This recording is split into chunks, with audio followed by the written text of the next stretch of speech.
Hello दोस्तों, good evening. स्वागत है आपका हमारी आंसर राइटिंग की जो क्लासेस चल रही हैं उसके ऊपर में। दोस्तों, एक चीज़ जो मैं आपको गारंटी के साथ बोलना चाहता हूँ कि हम लोग जो भी क्वेश्चन डिस्कस कर रहे हैं यहाँ पर, ये कोई मॉडल क्वेश्चंस नहीं है, ठीक है। ये सीधा जो यूपीएससी क्वेश्चन पूछी है अपनी मेंस में, है ना, हम लोग उनके पीवाईक्यूज़ को ही डायरेक्ट डिस्कस कर रहे हैं। इसका जो फ़ायदा है, सबसे बड़ा फ़ायदा ये है दोस्तों, खास करके हिंदी मीडियम वाले बच्चों के लिए, कि जब आप कोई भी क्वेश्चन देख रहे हैं तो उस समय आपको ये पता चलना चाहिए कि आपको क्वेश्चन में लिखना क्या है, आपके पास कंटेंट किस तरीके का होना चाहिए। और वो चीज़ जब आपको समझ में आने लगेगी तो जो एक चीज़ होता है कि हम लोग जब बहुत सारा कंटेंट हमारे पास होता है और उसमें से जब सेलेक्टिव चीज़ें पढ़नी होती है, तो वो चीज़ें आप कहाँ से सेलेक्ट कर पाएंगे? जब आप पिछले साल के सारे क्वेश्चंस को अच्छे से समझ लेंगे कि ठीक है, किस तरीके का प्रश्न यूपीएससी पूछती है और हमको किस तरीके के कंटेंट को कलेक्ट करके रखना है और किस तरीके की स्टडीज़ को करना है आगे, ठीक है। और ये सीरीज़ दोस्तों लगातार चलेगी, कोई चिंता की बात नहीं है। जो भी डाउट्स होंगे आप कमेंट में पूछिएगा, ठीक है। चलिए, वीडियो को स्टार्ट करने से पहले जो एक मोटिवेशनल कोट्स वाला हमारा हमेशा रहता है उसको देखते हैं। सीधा दोस्तों गीता से लिया गया है, ठीक है। ये लाइनें जो हैं, इसमें बोला यह गया है कि फल की अपेक्षा कर्म को प्रधानता दो।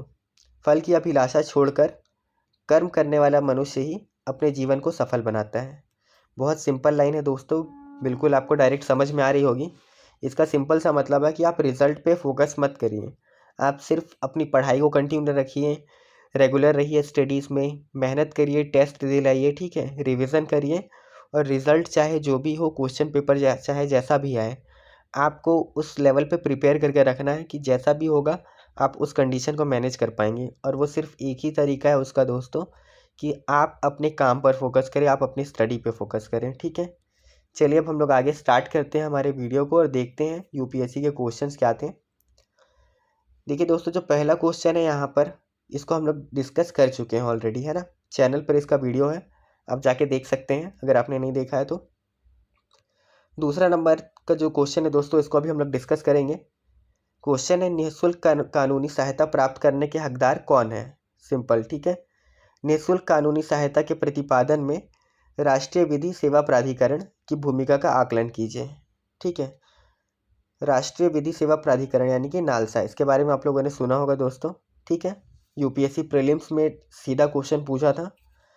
तो आपको इस क्वेश्चन को कितने पार्ट्स में करना है, एक बार आप वीडियो को पॉज करके भी क्वेश्चन पढ़ सकते हैं। पहले मैं क्वेश्चन को थोड़ा सा एक्सप्लेन करता हूँ, उसके बाद हम लोग इसके आंसर की तरफ जाएंगे।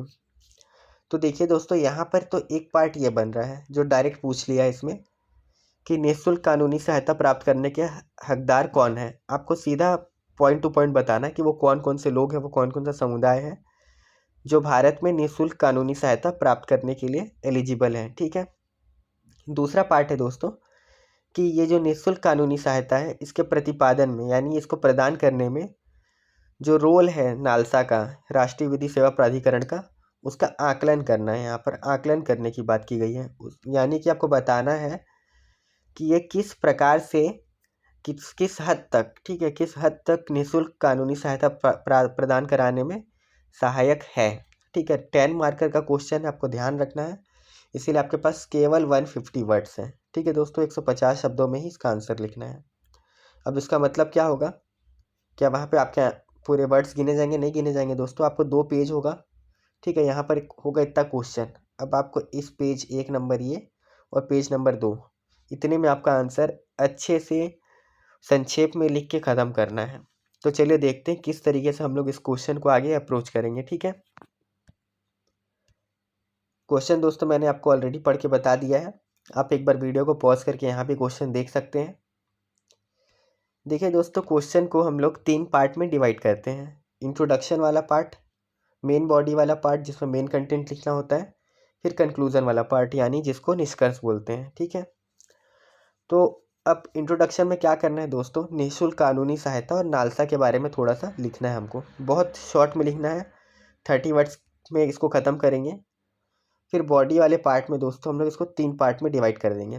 पहला जो पार्ट था क्वेश्चन का कि निःशुल्क कानूनी सहायता प्राप्त करने का जो अधिकार है वो किसको किसको है, तो एक वो लिख देंगे।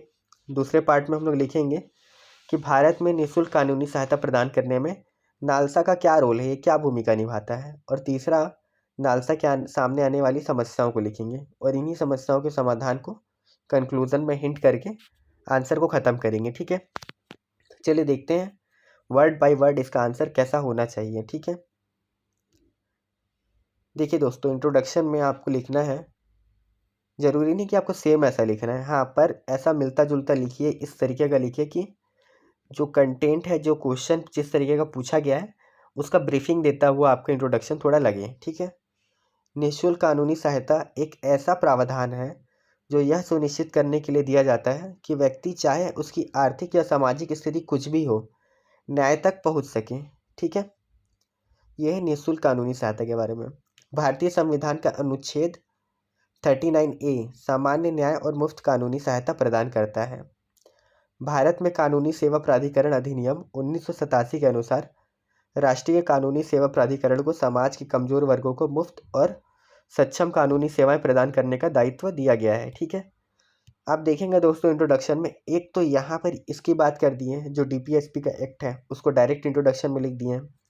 इससे एग्जामिनर को ये समझ में आएगा कि जो भी बच्चा आंसर लिखा है इसने संविधान को पढ़ा हुआ है, तब तो आपको आर्टिकल याद है अच्छे से।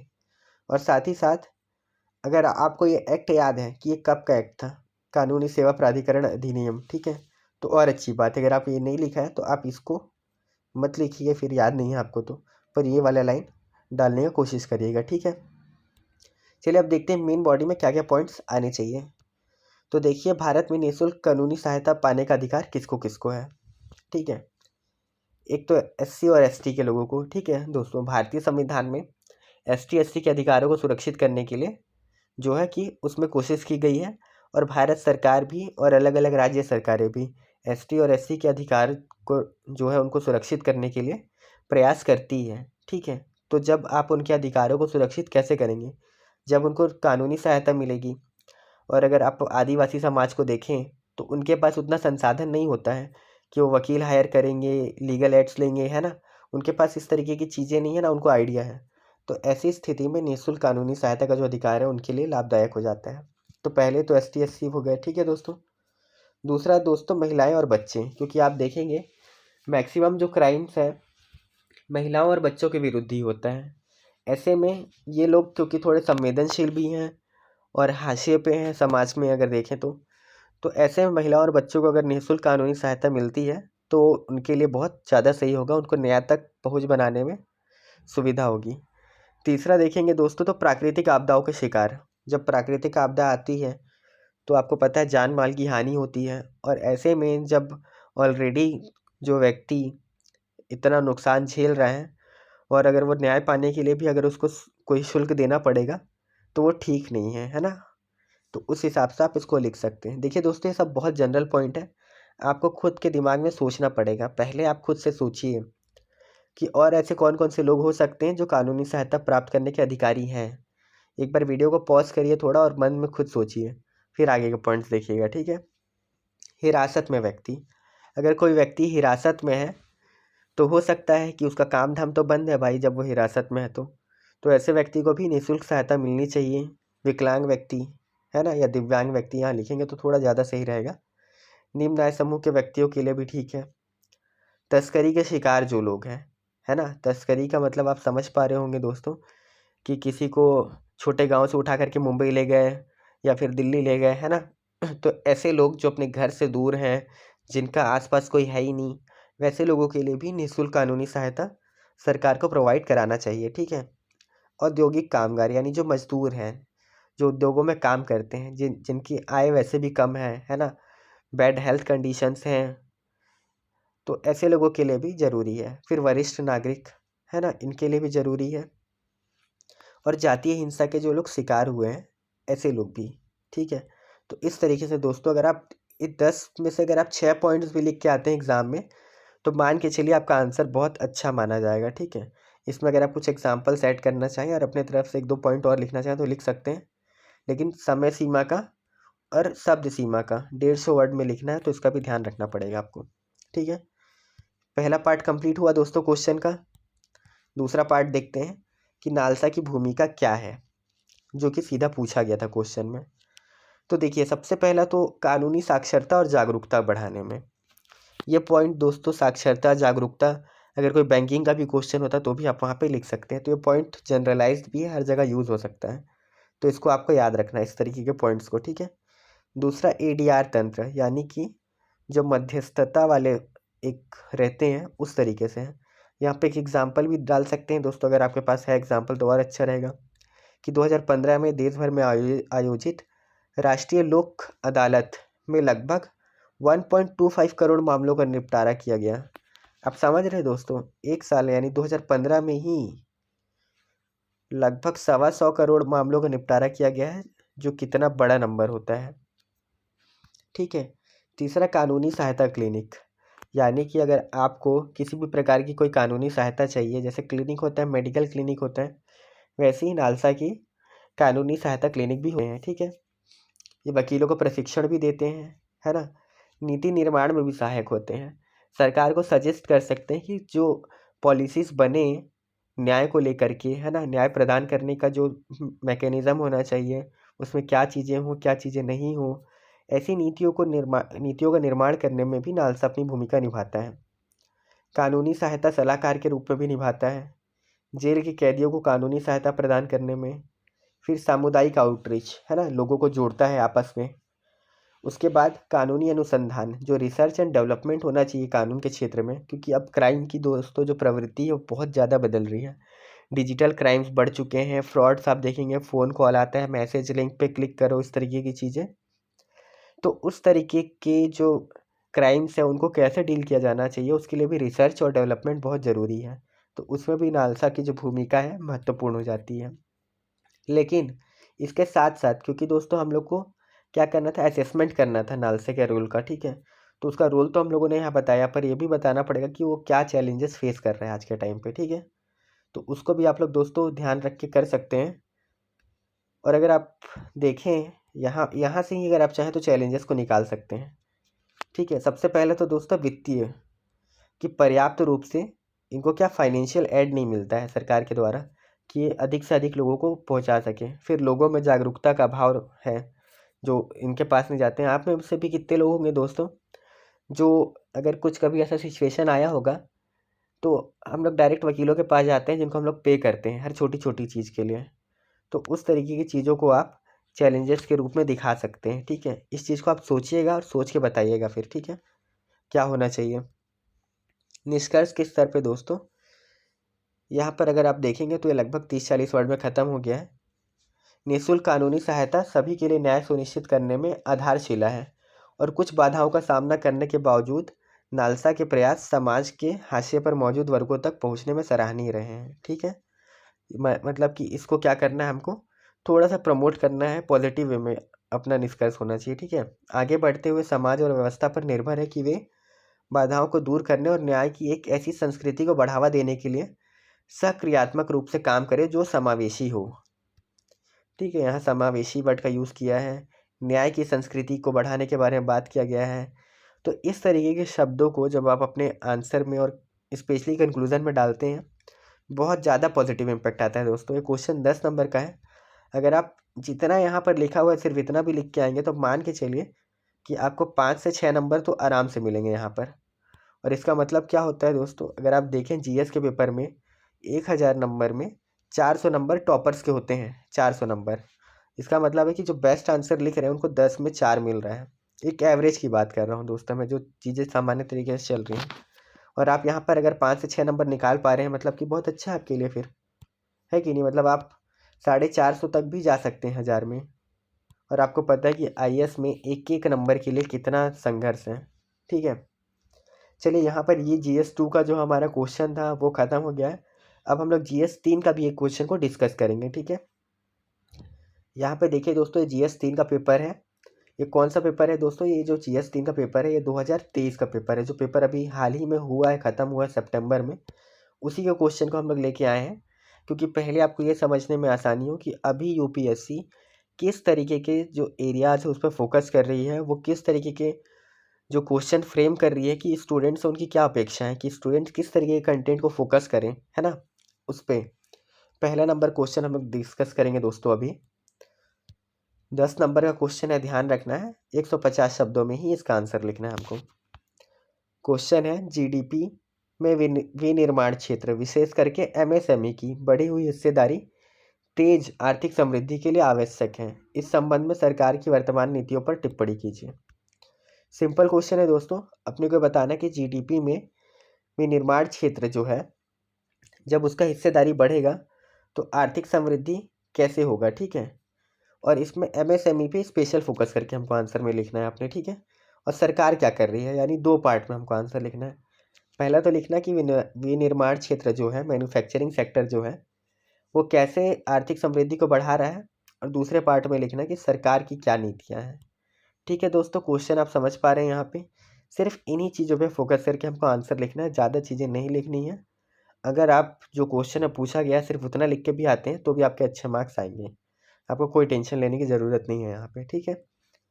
चलिए देखते हैं आप इंट्रोडक्शन के बारे में क्या लिख सकते हैं दोस्तों यहाँ पर। तो जीडीपी में विशेष करके एमएसएमई की जो भूमिका होगी उसको संक्षेप में लिख देंगे, ठीक है। कोई डाटा हो हमारे पास उसको लिख दें, बहुत अच्छा रहेगा वहाँ पर। अब देखें बॉडी में कि तेज आर्थिक विकास के लिए जीडीपी में विनिर्माण क्षेत्र विशेष करके एमएसएमई की हिस्सेदारी बढ़ाना क्यों ज़रूरी है। पहला पॉइंट एमएसएमई और विनिर्माण क्षेत्र का जो भूमिका उसको लिखेंगे।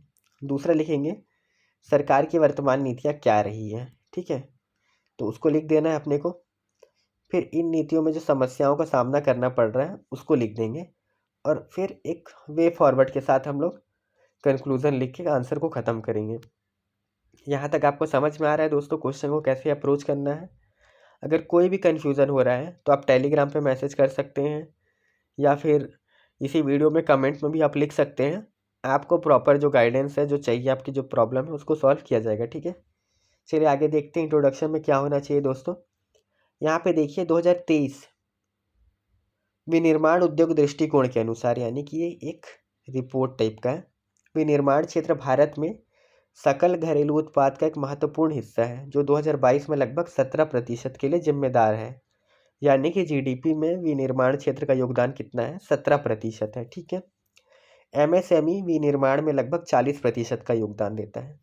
यानी जो पूरा विनिर्माण सेक्टर है उसमें एमएसएमई का रोल कितना है, लगभग 40% दोस्तों, यानी कि आधा भी मान सकते हैं इसको। आर्थिक विकास, नौकरी और बढ़ते निर्यात के लिए जिम्मेदार है, ठीक है। इसे देखते हुए सरकार इन क्षेत्रों को समर्थन देने के लिए विभिन्न कार्यक्रम और लाभ पहुंचाने वाले कार्यक्रम शुरू किए हैं, ठीक है। इस तरीके का एक छोटा इंट्रोडक्शन जहाँ पे आप एक ये डाटा का यूज़ कर सकते हो और एक 40% के डाटा का। तो इससे क्या है, आपका आंसर थोड़ा सा ऑथेंटिक लगता है। देखिए दोस्तों, आंसर में 2 चीज़ों का महत्व बहुत ज़्यादा है, और सिर्फ इन्हीं 2 चीज़ों का महत्व है। एक तो है प्रवाह, कि आप चीज़ों को अच्छे से अरेंज करके लिख रहे हैं, और दूसरा है प्रामाणिकता, कि आप जो भी लिख रहे हैं उसका प्रमाण है आपके पास में, ठीक है। तो प्रमाण कहाँ से आएगा दोस्तों, छोटे छोटे फैक्ट से आपके आंसर में प्रमाण लाते हैं। जैसे GS2 वाले पेपर में हमने देखा कि मैंने बोला आपको आप सुप्रीम कोर्ट के केसेस को मेंशन करिए, संविधान के जो अनुच्छेद है उनको मेंशन करिए, ठीक है। वही सेम चीज़ जब आप GS3 के पेपर में लिखते हैं तो आर्थिक विकास से संबंधित जो डाटा है, जो रोजगार का डाटा है ना, आयात निर्यात का डाटा है, उत्पादन का डाटा है, अगर आप वो सब डालते हैं यहाँ पर तो आपका आंसर यहाँ पर प्रमाणिक होता है।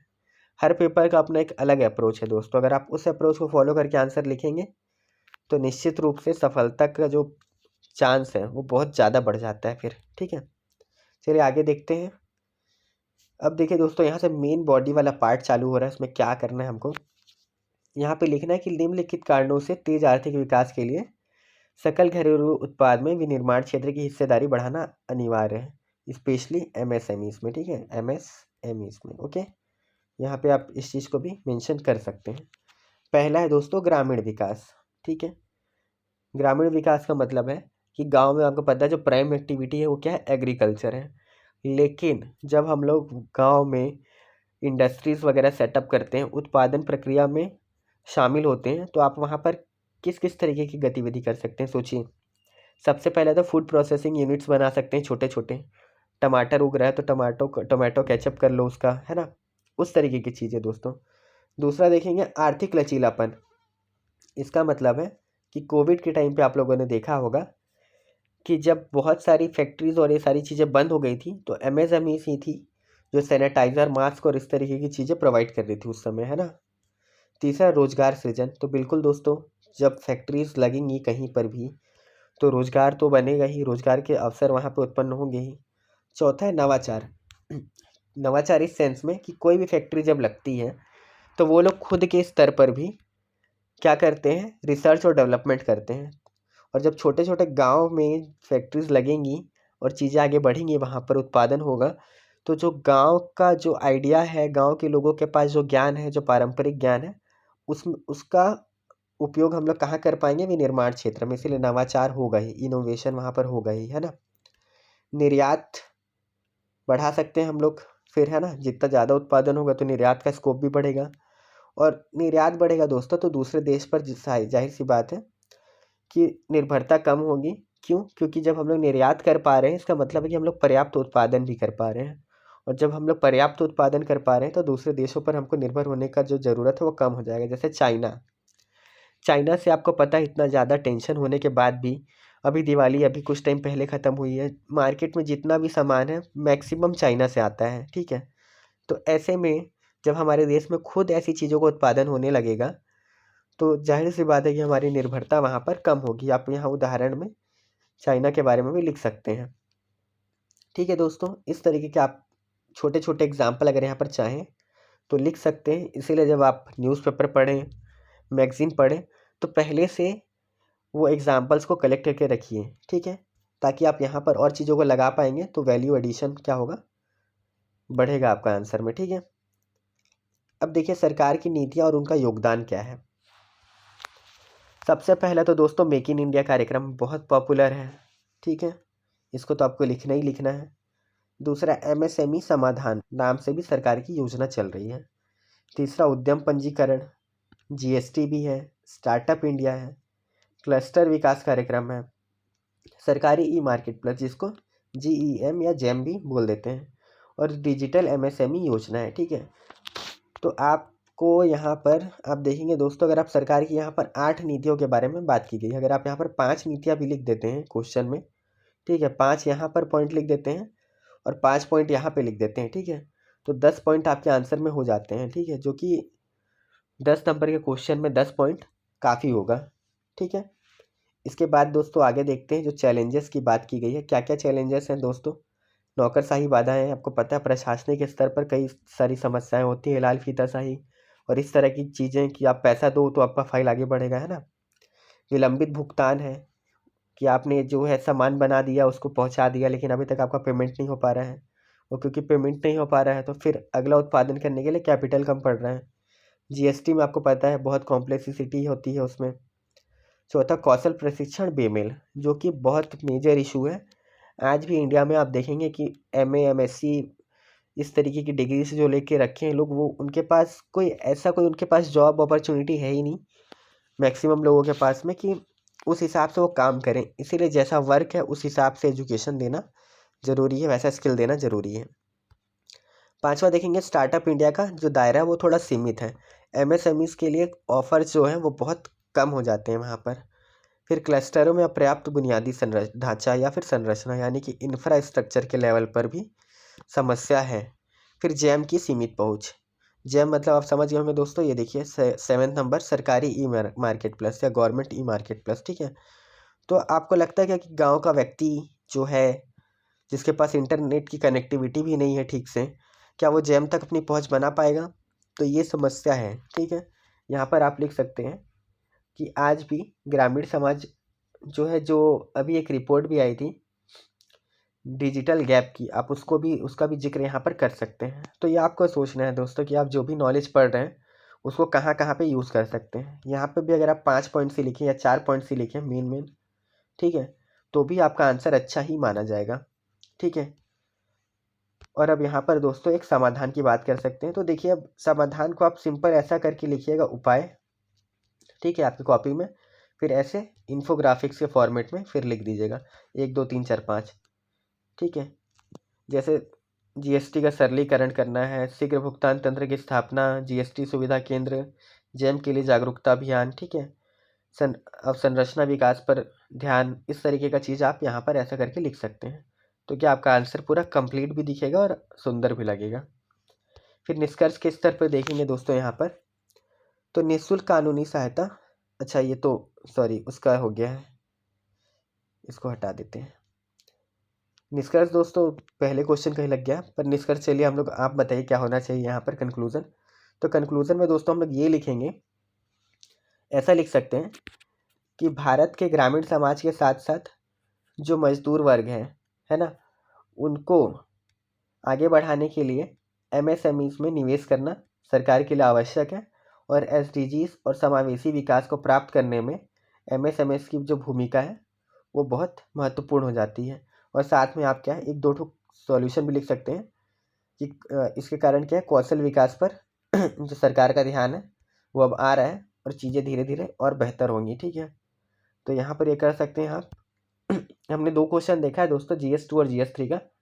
कल के लिए मैं क्वेश्चन लेके आया हूँ यहाँ पर, आप क्वेश्चन को पढ़ सकते हैं।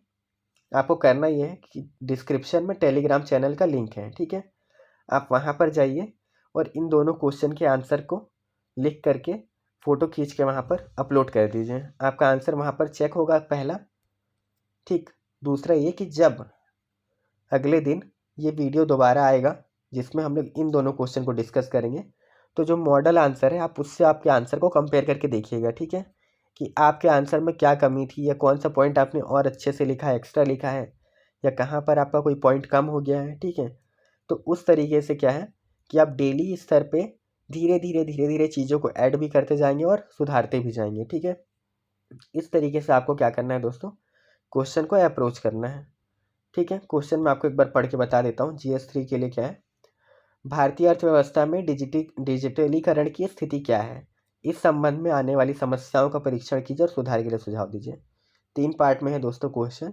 आपको बताना है कि जो इकोनॉमी का जो डिजिटलाइजेशन है, ठीक है, जैसे ई कॉमर्स वगैरह है, उसका क्या कंडीशन है अभी।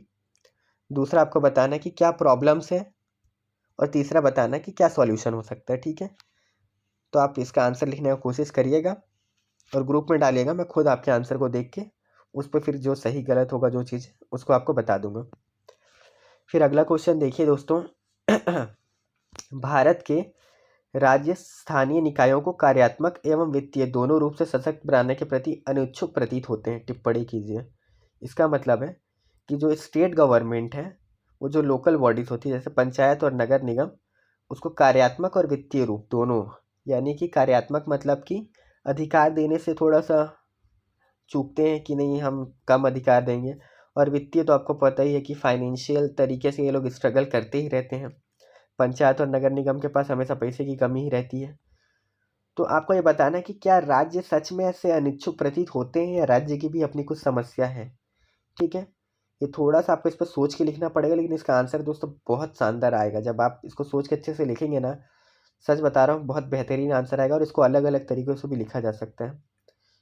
ठीक है, दोनों 10-10 नंबर के क्वेश्चन आपको याद रखना है। दोनों क्वेश्चन को आपको 150 वर्ड्स में कंप्लीट करके देना है, यानी कि आपको 2 पेज में लिख के इसको आंसर को अपलोड करना है। ठीक है दोस्तों, आंसर को अपलोड करिए और उसके बाद फिर जब नेक्स्ट डे चीज़ें होंगी और तो फिर आगे इस पर डिस्कस करेंगे हम लोग। ठीक है, तब तक के लिए बाय दोस्तों, अपना ख्याल रखिएगा और पढ़ते रहिए और आंसर को कंटिन्यू लिखिए। ठीक है, बाय।